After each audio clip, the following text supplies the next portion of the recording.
Hello guys, Edwin here.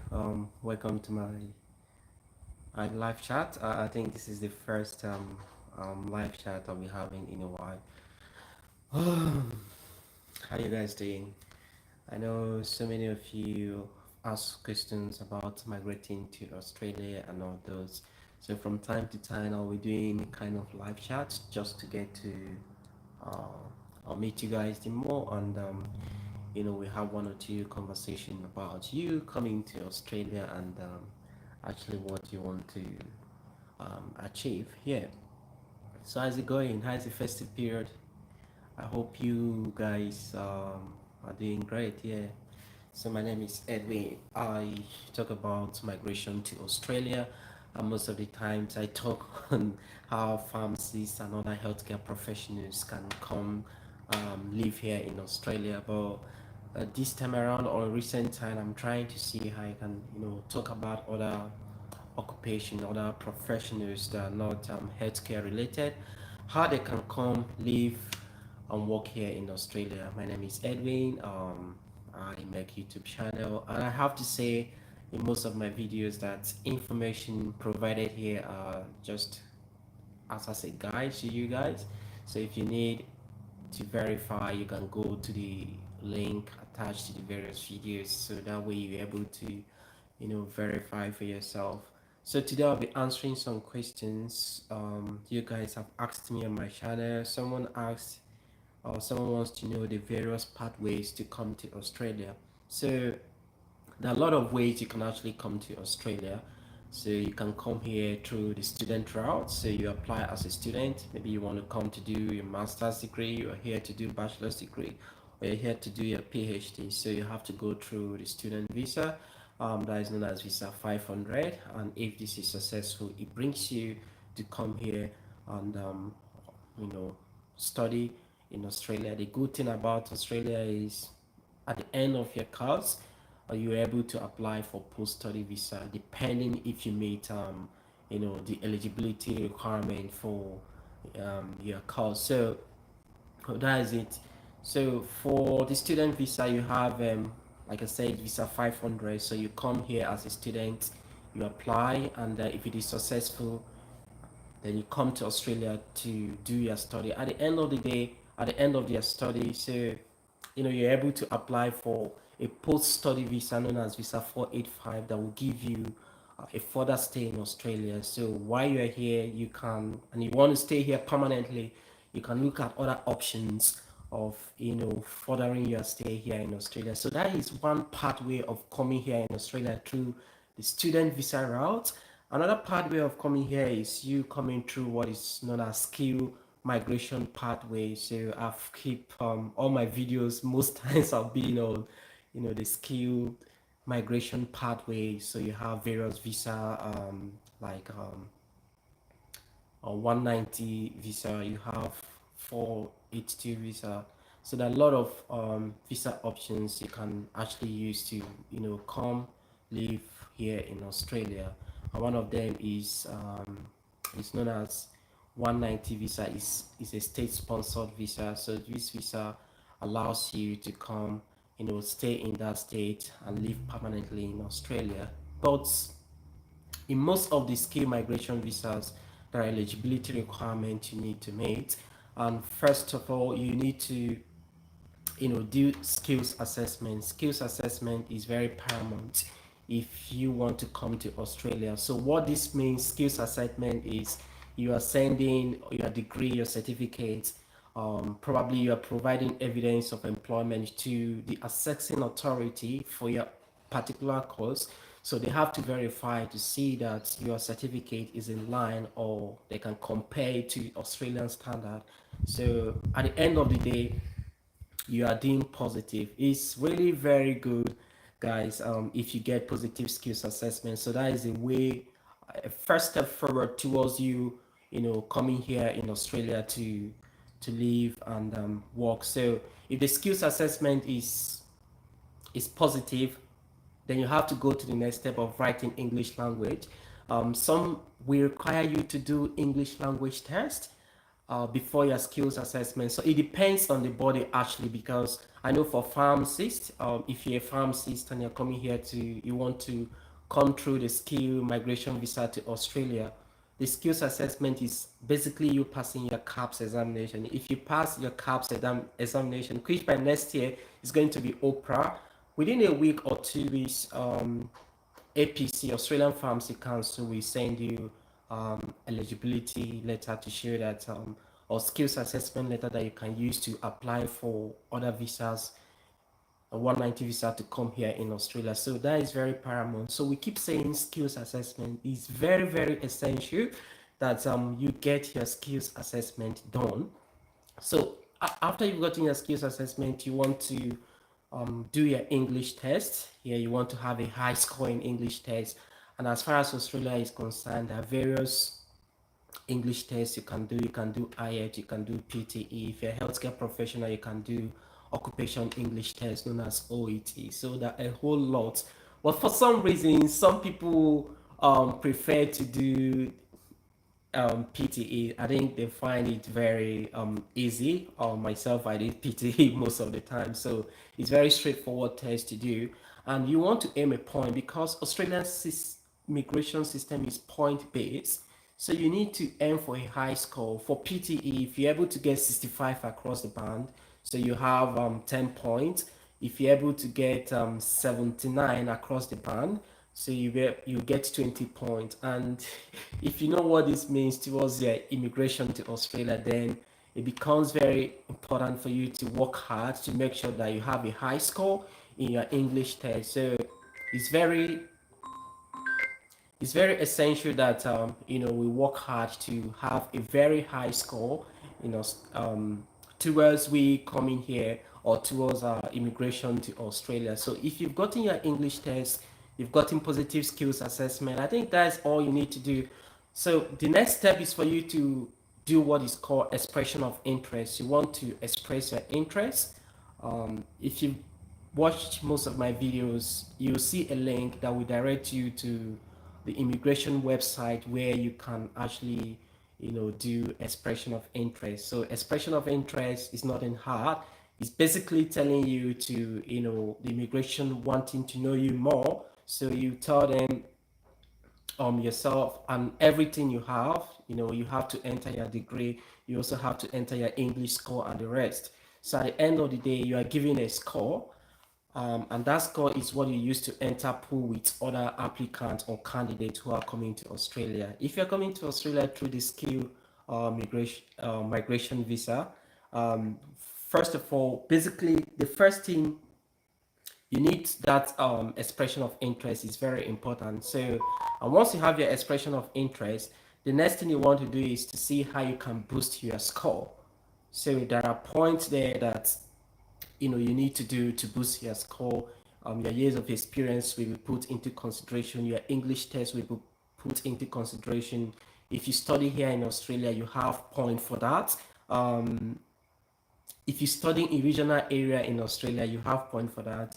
Your years of experience in your country, or you having Australian experience, is also wonderful as well. So a whole lot of factors are put into consideration to put you at a score. You need a minimum of 65 points if you are coming here if you're applying for skill migration visa in Australia. But these days it's becoming very competitive that you need to look for other ways to boost your score, your overall score. I know some people, there is what is called they call it credential licensing. So some people can do like a translating course. I know recently for people from Nigeria, Igbo language has been included. So it's called CCL.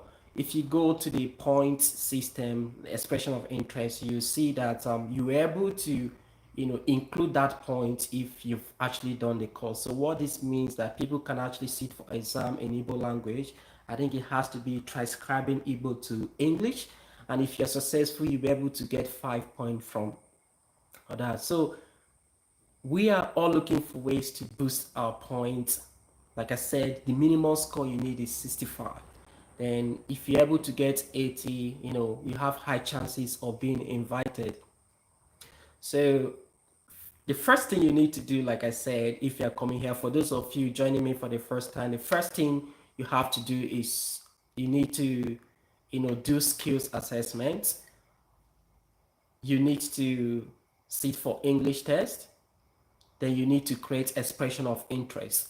And when expression of interest is actually, when you've done that, all you need to just to wait. I know some persons have come to me, like pharmacists who have overseas trained pharmacists who have gone to maybe countries to sit for the exams. They've passed. Some of them have even registered with APRA and they've not been invited. I just want you guys not to lose hope. So because the everybody, Australia is a beautiful country. Most people want to come to Australia. So you as a pharmacist, you've done your skills assessment, you're applying. The same way a medical doctor who is in UK or Canada is also planning to come to Australia. And that is the same way people in other occupations are also trying to come here. And the government has like a cap, the number of people they want to invite in each financial year. So they try as much as possible to see how to distribute the quota so that at the end of the day, it goes round and not a situation where a particular profession is being focused. So I think last financial year there were lots of invitation for pharmacists, retail pharmacists, even pharmacy technician. But from what I can see this year, so there is a reduction in that trend. So, and if you also look at the trend, you find out that the government is also inviting maybe more people in construction. So every financial year, they try as much as possible to balance the equation to make sure that whatever skill set that is in demand or the need, of people from those occupations are being invited and not just streamlining it to a particular occupation. That doesn't mean to say that there is what is called priority occupation list here. So priority occupations, healthcare professionals are always in this list, but they try to balance the system from time to time. So if you've done your skills assessment, you've applied for EUI, and you're waiting to be invited, all I want to tell you, just don't lose hope. So all you need to do is just to keep visiting the various YouTube channels, keep going to official website to see the trend, what is happening, and see also how you can improve your score. Chances are at the end of the day you'll be invited. So many people have done that. So if you're coming through the skill migration pathway, you really need to exercise some patience. So it's not something quick.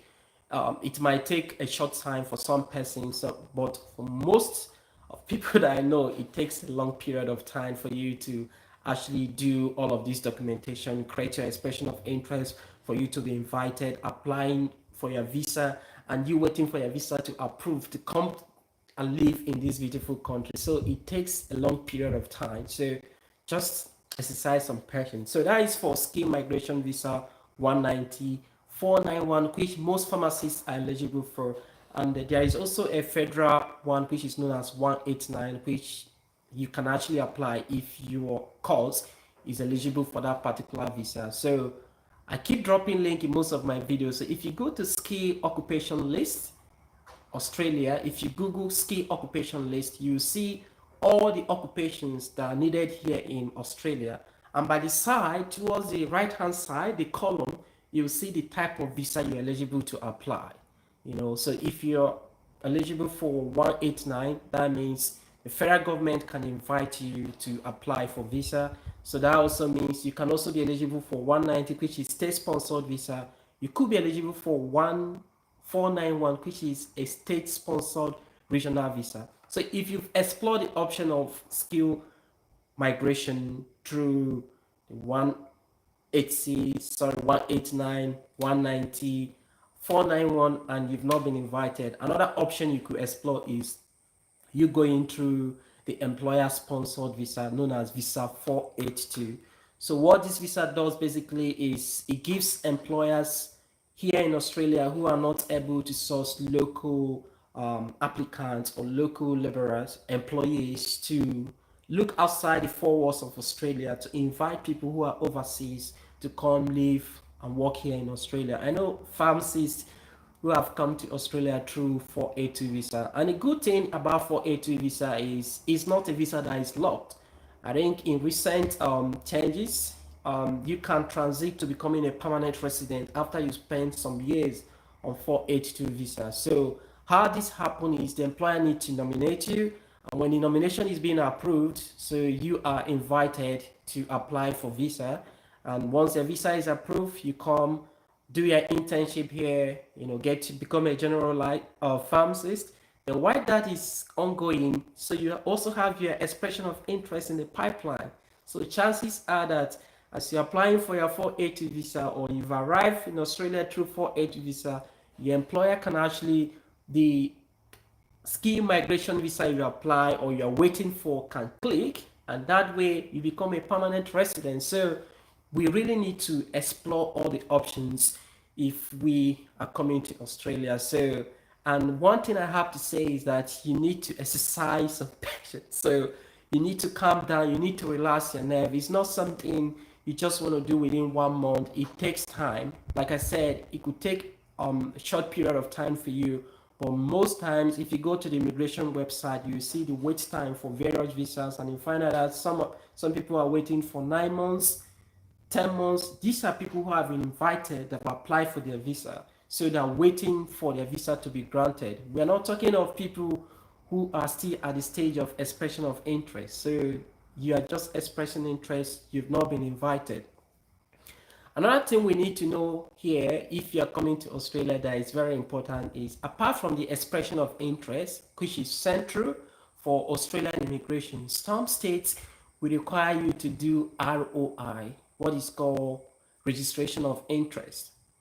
I know state like Victoria, we want you to do that. Western Australia, we want you to do that. So it's not just you doing expression of interest and you go and relax. So you have to also do a further research to find out that the state I'm applying for, does the state require me to do registration of interest? So if you register with some states, so that way you're telling them that you are actually interested in them, and they're able to select you based on the factors or based on the parameters you supply them. So it's very important that we get to know about all this. If you are coming here through 482 visa, you need to search for job. So like I said, there are various websites online that can give you opportunity to look for job, and then get a potential employer to sponsor you.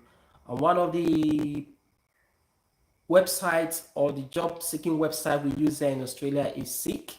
So it's very broad and everyone can go there. So all you need to do is just to type in the keyword or the title word of intern pharmacist, or if you're a botanist or you're economist. So all you need to do is just to type in the keyword, and it will bring you all the jobs in that particular field. So you can filter the search in the sense that, you want to get a job in Queensland. So that search will ask you, do you want Queensland or do you want all the states in Australia?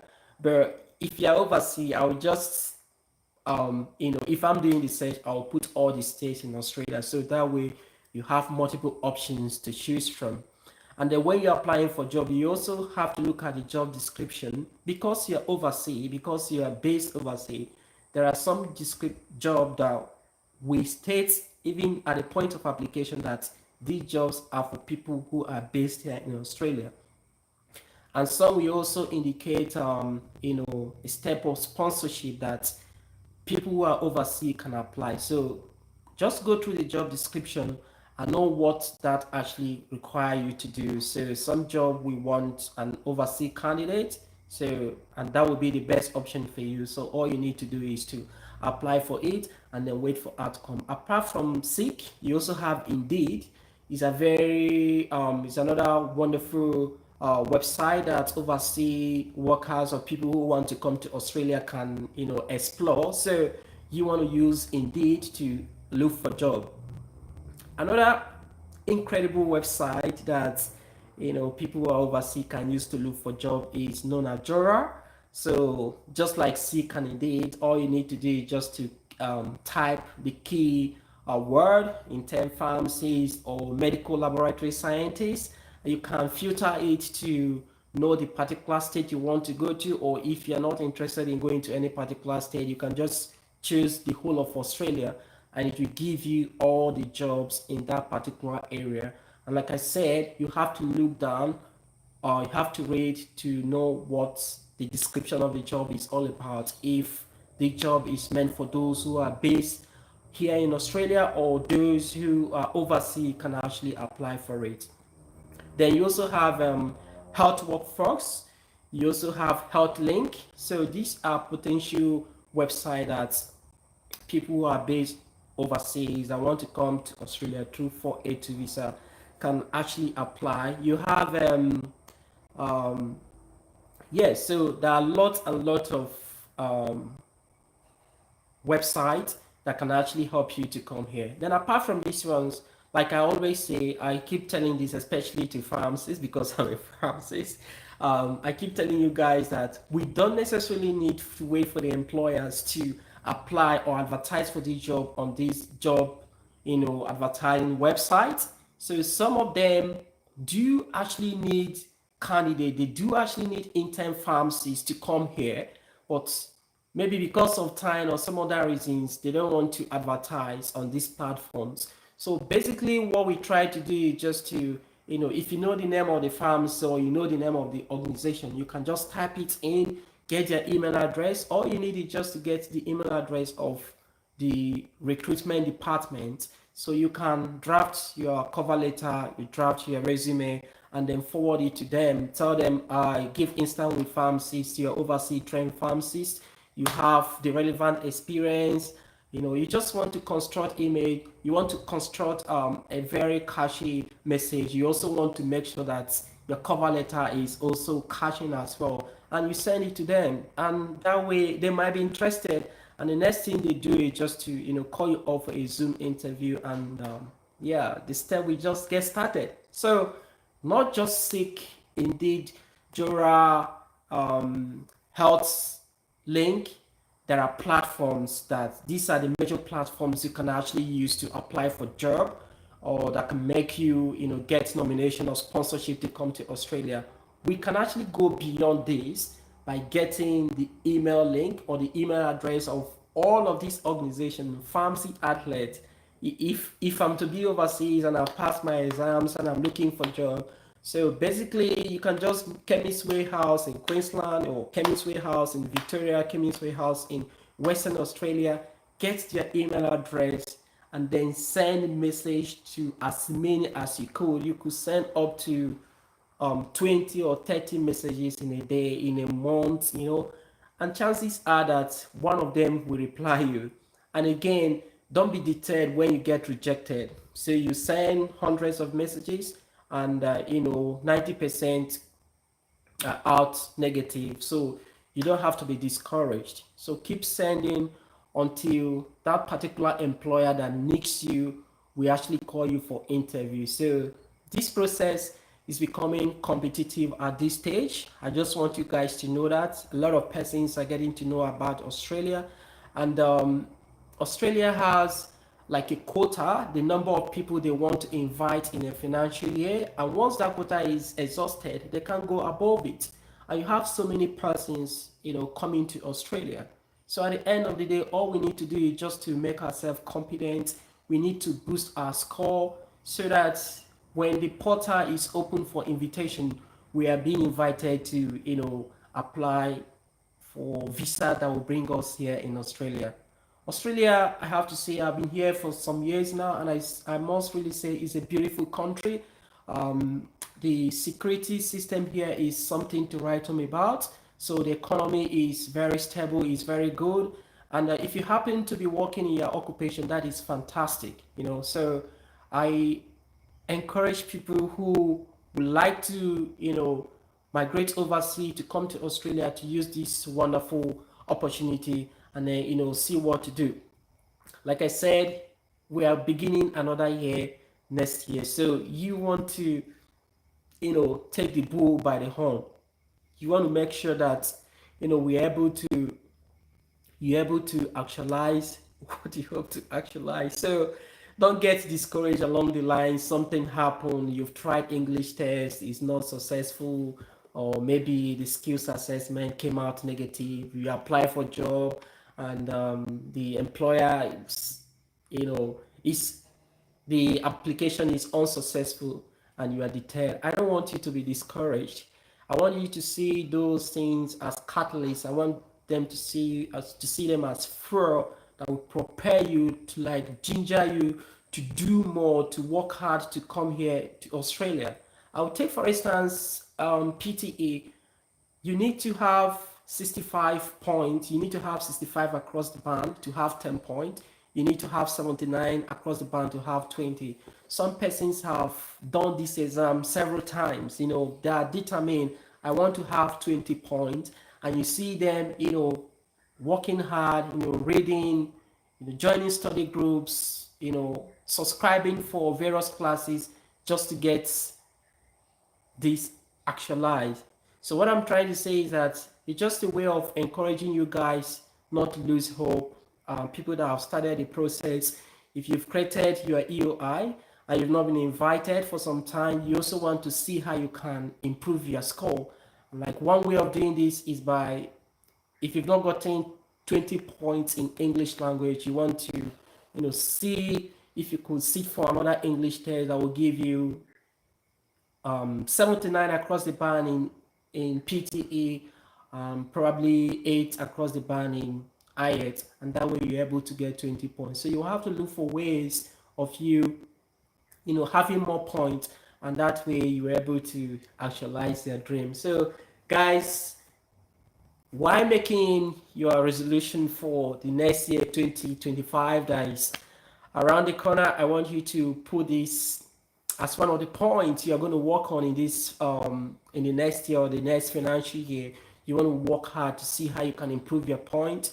You want to be optimistic. You want to make sure that your plans are being actualized. So that is it, guys. I'll be taking a couple of questions. Someone said something I should talk about 407. I think 407 is a training visa. It gives you opportunity to come here in Australia to undergo some training. So I will make another video on that. I've already done a video on 407. Is a training visa that gives you opportunity to come here, undergo some training. And while you're here, I think you can also renew that visa. It gives you opportunity to also translate to other visas. So while on that visa, you can also apply for other skill migration visas in Australia that can give you a permanent stay here, guys. And training visa, like I said, it's more of like 482 visa. You need to get an employer that will sponsor you to come here to work, to undergo some training. So if you have any question, any confusion in your process of coming to Australia, you can leave the question in the comment section of this video, or if you want me to do a video on a particular question, so you can drop it in the comment section, and I'll be able to come up with a video explanation, do some research on that, and come up with a video that will be able to answer your question. Moving up forward next year, a whole lot of things are coming up in the channel, so I am looking forward to growing this channel, invite more people to come here, talk to you guys about migration to Australia. So it's really going to be massive. So tune in, subscribe, share this video to your friends who are interested in migrating to Australia. If you are still not seeing the idea, so it's good to get started. A journey of 1,000 miles begins with the very first step. If you are in the process, I still want you to be optimistic. Don't lose hope. One day you'll be invited.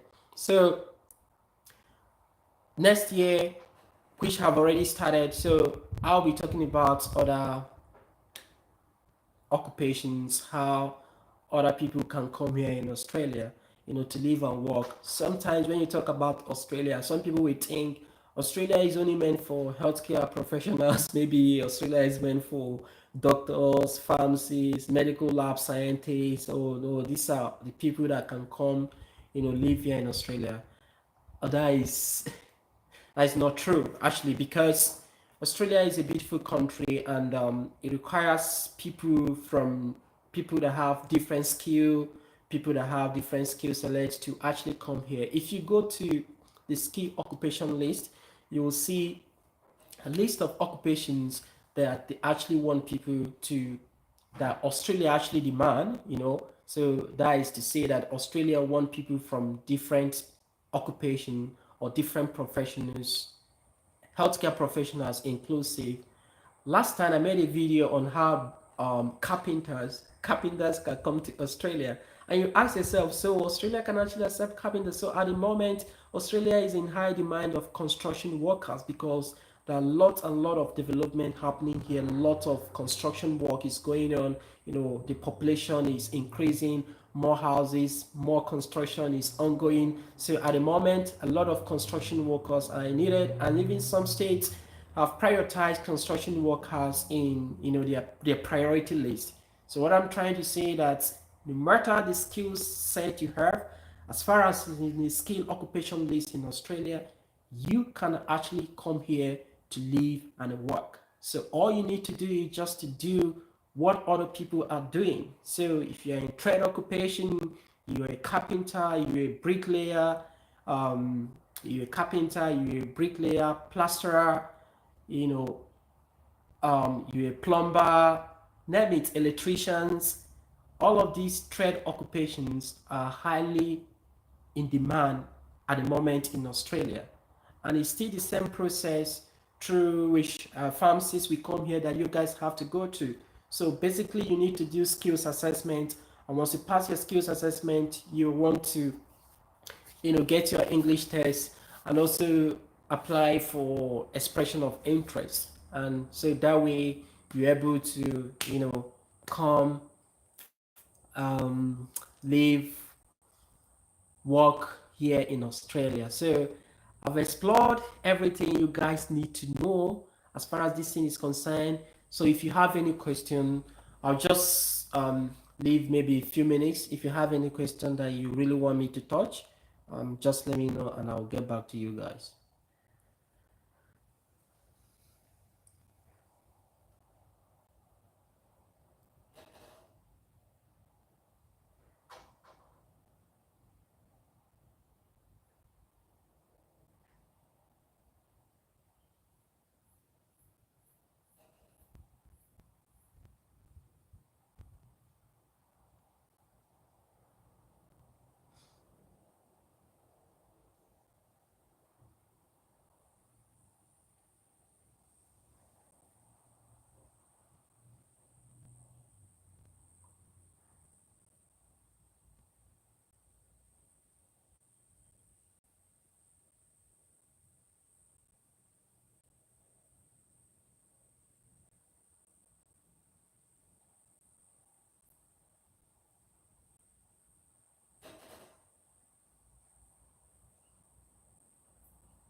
Okay, someone has asked about coming here as a student. I should explain the process of coming to Australia as a student. Yeah, I think I can actually explain this because I came to Australia through the student visa pathway.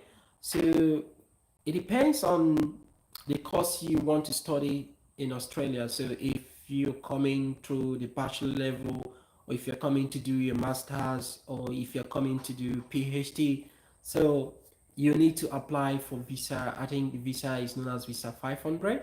So that gives you the opportunity to come, here in Australia to study.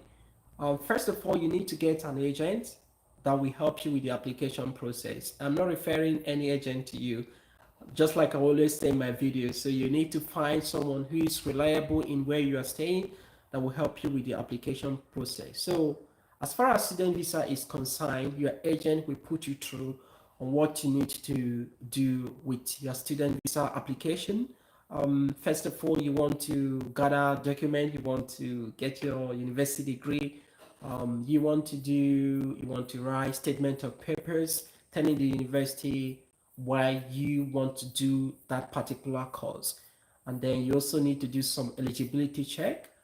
And the very important thing, so after you've gathered all of this, your degree result, if you're applying from Nigeria, the university will also need your O level result, your WAEC certificate. And after you've provided all of this, you've made application, then you wait for the school to reply. One thing that is essential as far as you applying to come here to study, if you're applying for post-study visa, the school will also want to know the type of job you are doing at the moment. If you're employed, you know, you also need to show the school the financial capacity. Australia and the school will want to know that you're able to, pay your fee. And the school fee now, it depends on the school you're going for. So school fee is paid per annum. So some school with yes, depending on the course, you can pay $30,000 per year, 35, some even go up to 40, $50,000 per year, depending on the course, the university, and the location you are going to, do your university education. And this is paid per semester. So you can have a chat with the school and see how this payment will be made if it's going to be instrumental. But at the point of application, you need to show your evidence of financial capacity. So evidence of financial capacity, you need to show that because I can't really say the exact amount in Nigeria because the dollar keeps fluctuating.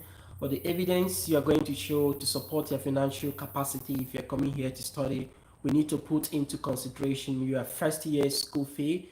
It also has to put into consideration their cost, what is going to cost you to live in Australia for 1 year, and your ticket fee and all of those. So at the end of the day, you're supposed to show a statement of account to prove that you are capable of paying this fee. So it may not be you who is going to do this. You can have a sponsor, your parent, someone who is related to you that want to sponsor you, to come and studying here in Australia. We need to show that financial capacity that when you come to Australia, you're able to support yourself financially to undertake your study. So at the end of the day, if you've gotten all this, you supply it to your agent in your country. The agent is able to make application for, is able to make application for you to, you know, to the school and embassy. And if your visa is granted, good on you. You're able to, come live and study here in Australia. I think that is it about student visa. So it has basically what it entails is meeting the eligibility requirement for visa 500, which is student visa. Um, it is a quick way of coming to Australia, but we need to know that this is capital intensive. Another thing we also need to know about the student visa is at the moment the cap on student visa has reduced. So Australia is not granting a lot of student visas. So we have to know this so that if you're embarking on this process and if it comes out positive, fine. If it is negative, you have to know that the cap on student visa as far as Australia is concerned now, has drastically reduced. So what I mean is that if you are coming here to study, you need to justify to the Australian government you are actually coming here to study.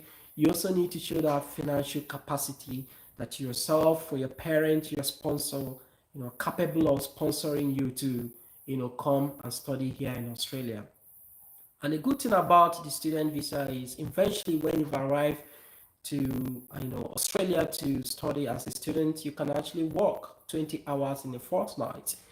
That way you're able to support yourself to some extent. And when you finish your program, you you're able to go on a visa known as 485 visa, post-study visa, depending on your level. Maybe it's a bachelor, post-study level, a post-study visa that will give you opportunity to work full-time in Australia, get the international experience, the Australian experience you need if you want to permanent your stay in this country. So it's really very good for people that want to have that international experience. The Australian education system is very fantastic.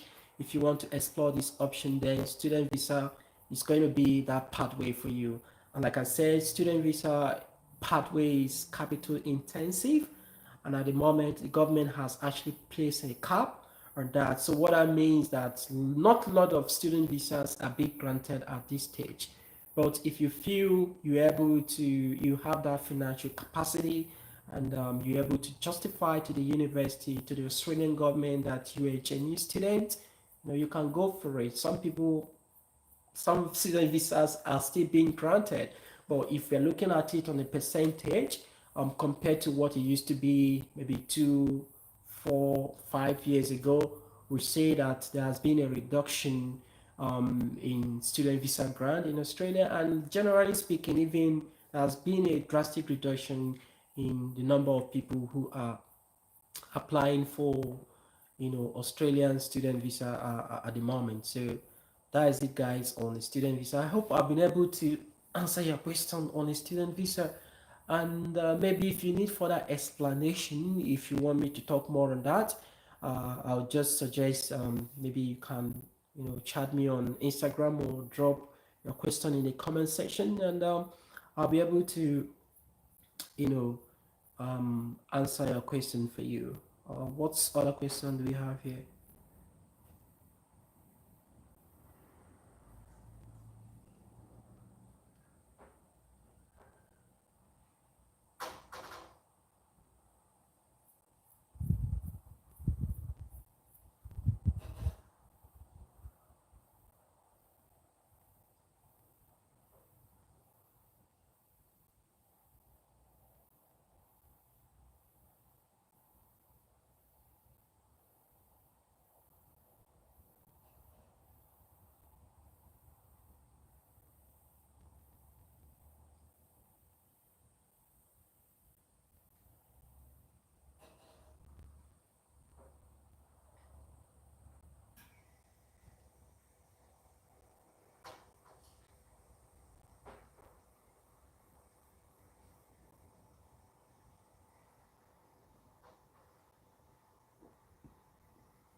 Yeah, I'm just going through the question list, and or just to know the one to answer. Yeah.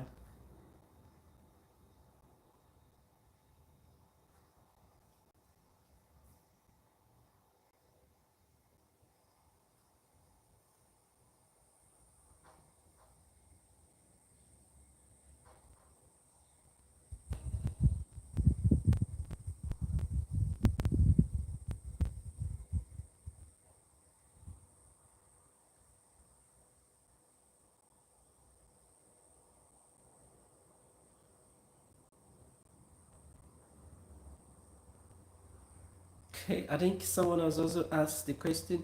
So, like I said, the fantastic thing, the good thing about Australia, the good thing about here is that there are various pathways you can actually come to Australia. So if you are to compare Australia to other countries, maybe like United Kingdom, you find out that it's more of employer sponsored visa. If you're talking about Canada, You find out that it's more of maybe I think they call it CCS, like you entering the pool.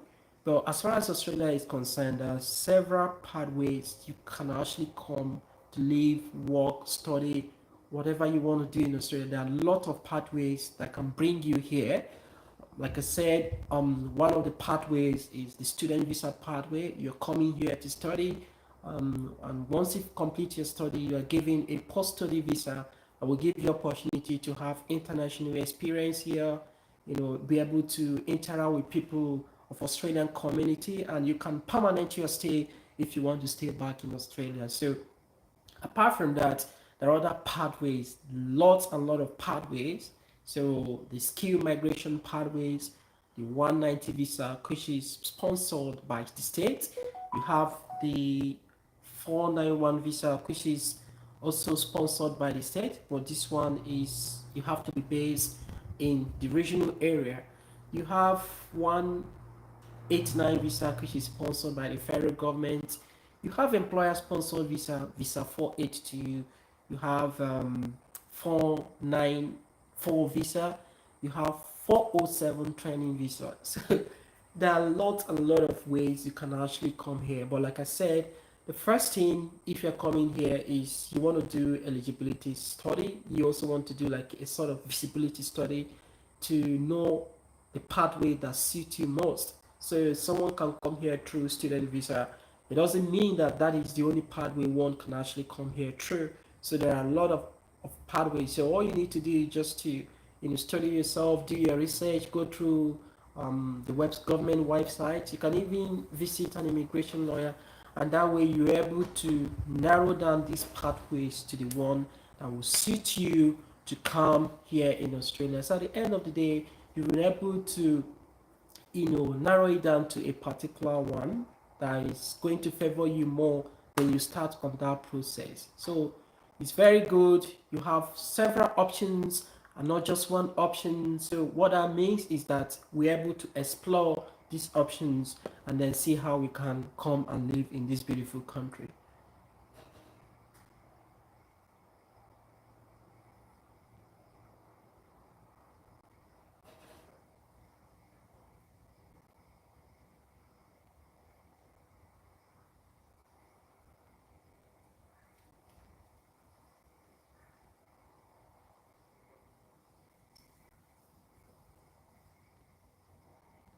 Yep, yes, I'm just going through the questions.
Okay, somebody asked question about the pharmacy pathway.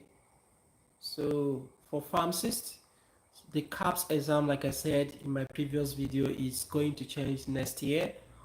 It's going to be OPRA. A lot of discrepancy between the current exam and what you're going to see next year. It has a different name, and from the research I've done, the fee is going to be reduced. So you're paying less. You're going to be paying less next year to sit for that examination, and the duration of the exam is also going to be reduced from what it used to be or what it is at the moment. Another thing you have to know about OPRA, so the Australian Pharmacy Council is doing a lot of things, it's structuring at the moment to make sure that the exam mimics the pharmacy practice here in Australia. So what that means is that it's going to be more of like a work module examination where you're asked questions based on what a community pharmacist, so a hospital pharmacist, can see on day-to-day basis when you go to work. So basically it's going to be the same, and if you go to the official website of Australian Pharmacy Council, you'll be able to see the structure, like the course content, what they want you to read to prepare for the exam. So all the best, guys, people who are sitting for this exam next year, all the best. I know you guys will come out successful. Yep.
All the best, guys. See you. Bye. I'll talk to you guys some other time.